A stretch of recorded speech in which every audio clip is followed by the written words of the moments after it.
Car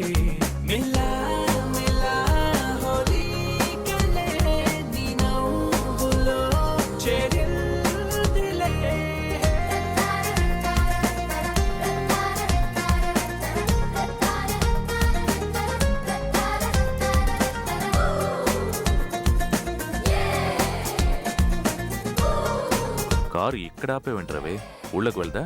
వెళ్తుంది sir. మరి ఇక్కడే దింపేసావేంటయ్యా? మనం వెళ్ళేది కారులో కాదు సార్, అదిగో ఆ ఎడ్ల బండిలో.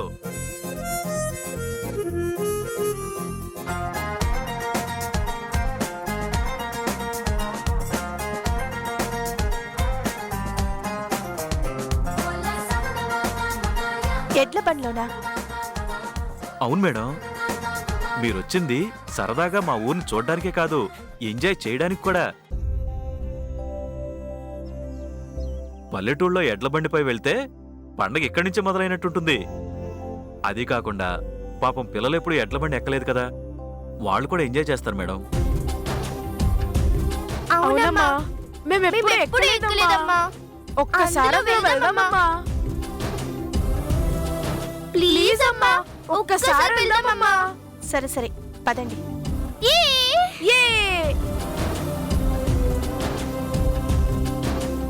నమస్తే. నమస్తే వెంకన్న, బాగున్నావా? బాగున్నానయ్యా. నాన్న, నీకు బండి తోలుతాం వచ్చా? ఇదేమన్నా బుల్లెట్ అనుకున్నావా? నాన్నకి రాదు. రై పంచ కట్టాలన్నా పంచు విసరాలన్నా పల్లెటూరుకే చెల్లింది. బేసం తిప్పి తొడగొట్టే పౌరుషం పల్లెటూరులోనే పుట్టింది. నా ఒంట్లో ఉన్నది కూడా ఆ పల్లెటూరు బ్లడ్డే. చూస్తావా?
అమ్మా, అలాంటి వాళ్ళది నిజమైన ప్రేమ కాదు, అది వ్యామోహం.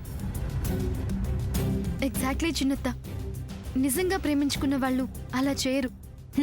ఎంత మనసు విరిగిపోతే కన్న కూతుర్ని పట్టుకొని మా దృష్టిలో చచ్చిపోయా ఉంటుందా తల్లి? అది సరే అమ్మా, తన కూతురుతో తన మాట అనేటప్పుడు ఆమె మాటల్లో వ్యథ, కళ్ళల్లో బాధ గమనించావమ్మా?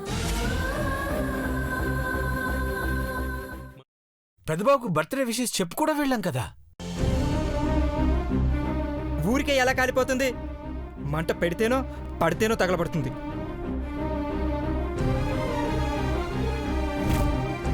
కరెక్ట్ చిన్నబాబు, నీకొచ్చినట్టే నాకు డౌట్ వచ్చింది.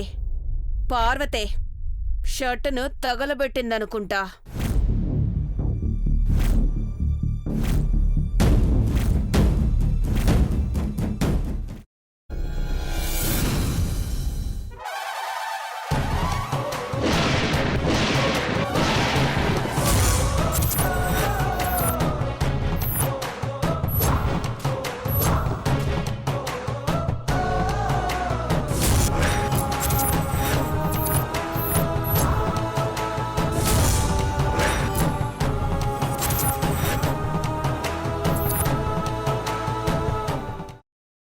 తర్వాత పొట్టు తీసేసి చాప్ చేసి పక్కన పెట్టుకోవాలి.